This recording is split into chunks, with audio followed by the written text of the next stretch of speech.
Aujourd'hui, l'Église célèbre avec joie les saints martyrs de Corée.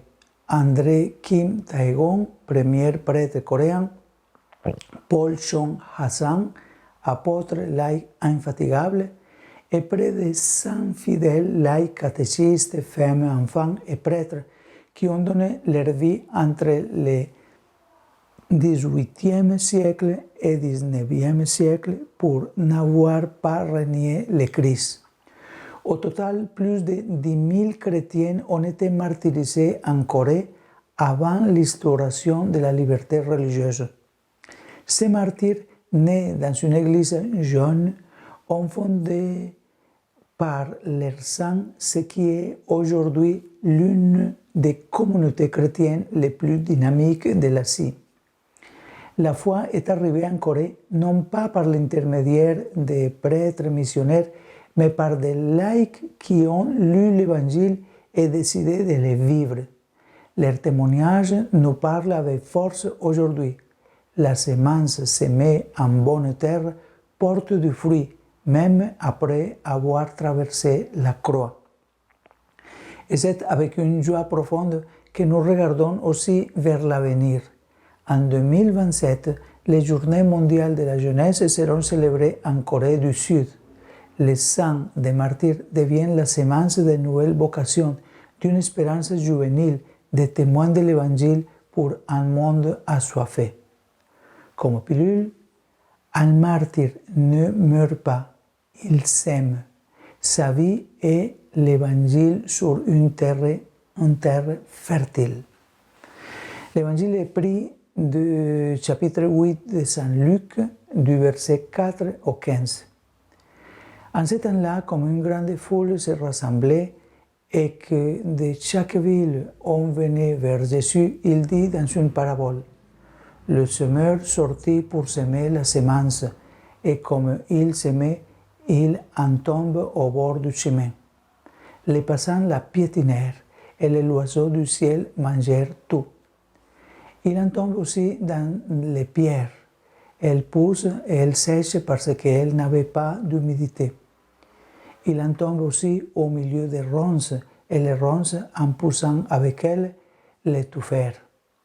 Il en tombe enfin dans la bonne terre. Elle pousse et elle donne du fruit au centuple.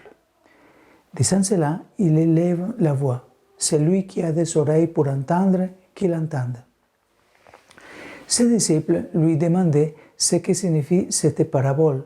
Il leur déclare, « À vous, il est donné de connaître les mystères du royaume de Dieu, mais les autres n'ont que les paraboles. Ainsi comme il est écrit, ils regardent sans regarder, ils entendent sans comprendre. Voici ce que signifie la parabole. La semence, c'est la parole de Dieu. Il y a ceux qui sont au bord du chemin, ceux-là ont entendu, puis le diable survient et il enlève de leur cœur la parole pour les empêcher de croire et d'être sauvés. Il y a ceux qui sont dans les pierres. Lorsqu'ils entendent, ils accueillent la parole avec joie, mais ils n'ont pas de racines. Ils croient pour un moment et, au moment de l'épreuve, ils abandonnent. Ce qui est tombé dans les ronces, ce sont les gens qui ont entendu, mais qui sont étouffés, chemin faisant, par les soucis, la richesse et les plaisirs de la vie, et ne parviennent pas à maturité. Et ce qui est tombé dans la bonne terre, ce sont les gens qui ont entendu la parole dans un cœur bon et généreux, qui la retiennent et portent du fruit par leur persévérance. Acclamons la parole de Dieu. Louange à toi, Seigneur Jésus. Aujourd'hui, Jésus nous laisse une parabole qui nous interpelle tous et qui résonne fortement en ces jours de martyrs. Quel genre de terre sommes-nous pour la parole? Accueillons-nous l'Évangile seulement lorsqu'il est facile? Les laissons-nous se dessécher faute de racines? Nos soucis l'étouffent-ils? Les saints martyrs de Corée n'étaient ni des routes, ni des pierres, ni des ronces. Ils étaient une terre fertile. Ils ont écouté la parole, l'ont accueilli avec passion, l'ont vécu avec radicalité. Et quand est venue l'heure du martyre, ils n'ont pas fui, n'ont pas renoncé, ne se sont pas cachés. Leur vie était l'évangile incarné, un témoignage, une sémence abondante. Le pape François, dans la Dilexis Nos numéro 30, nous invite à apporter du fruit si nous sommes vraiment unis au cœur de Jésus.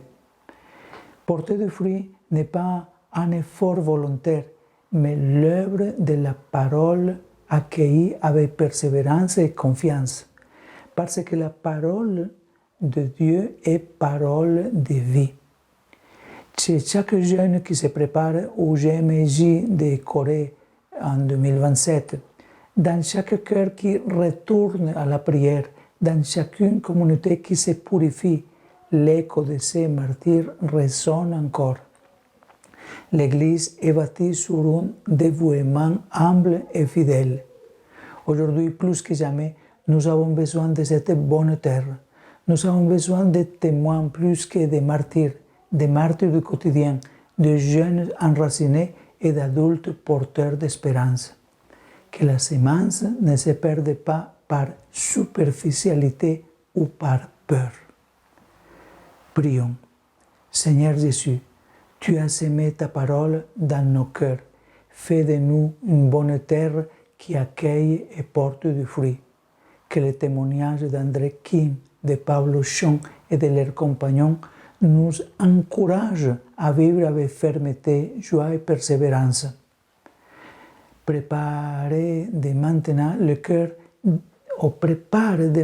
Seigneur, le cœur de tant de jeunes qui feront le pèlerinage en Corée en 2027. Amen. Si cette pilule vous convient, donnez-lui un like et partagez-la au plus grand nombre. Merci et que Dieu Tout-Puissant vous bénisse, le Père, le Fils et le Saint-Esprit. Bonne journée.